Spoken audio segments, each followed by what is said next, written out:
அனைவருக்கும் வணக்கம். என் லைஃப்பில் இந்த மாதிரி ஒரு பெயின்ஃபுல்லான ஒரு சுச்சுவேஷனை நான் ஃபேஸ் பண்ணதே கிடையாது. மனசு முழுக்க வலி மட்டும்தான்.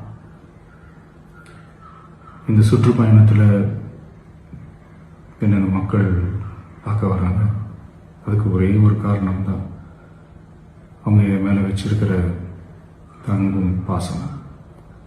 அந்த அன்புக்கும் பாசத்துக்கும் நான் எப்பவும் கடமைப்பட்டிருக்கிறேன். அதனால தான் இந்த சுற்றுப்பயணத்தில் மற்ற எல்லா விஷயங்களையும் தாண்டி மக்களுடைய சேஃப்டி, அதில் எந்த காம்ப்ரமைஸும் பண்ணிடக்கூடாதுன்றதுக்காக தான் அது என் மனசில் ரொம்ப ஆழமாக இருக்கும் அந்த எண்ணம். அதனால தான் இந்த அரசியல் காரணங்கள் எல்லாத்தையும் தவிர்த்துட்டு ஒதுக்கி வச்சுட்டு மக்களுடைய சேஃப்டி மட்டும் மைண்டில் வச்சுக்கிட்டு அதுக்கான இடங்களை சூஸ் பண்ணுறது, அதுக்கான இடங்களை பார்த்து பெர்மிஷன் கேட்கறது, போலீஸ் டிபார்ட்மெண்ட்டில் அதை ரிக்வெஸ்ட் பண்ணி கேட்போம். ஆனால்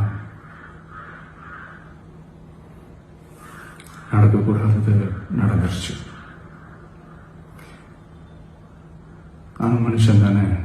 அந்த நேரத்தில் அத்தனை பேர் பாதிக்கப்பட்டு இருக்கும்போது எப்படி அந்த ஊரை விட்டுட்டு என்னால் கிளம்பி வர முடியும்?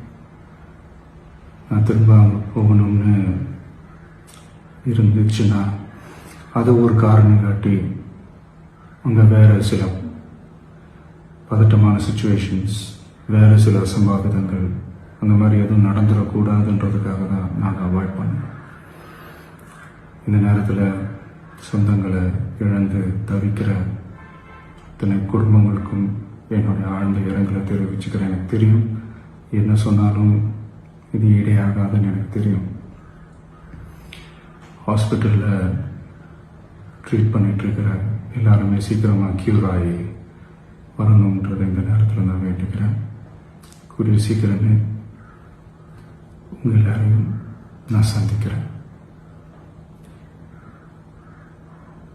இந்த நேரத்தில் எங்களுடைய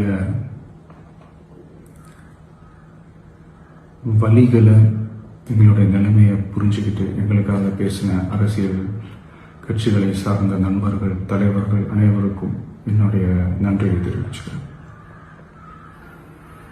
கிட்டத்தட்ட ஒரு 5 மாவட்டத்துக்கு பிரச்சாரத்துக்கு போனோம்.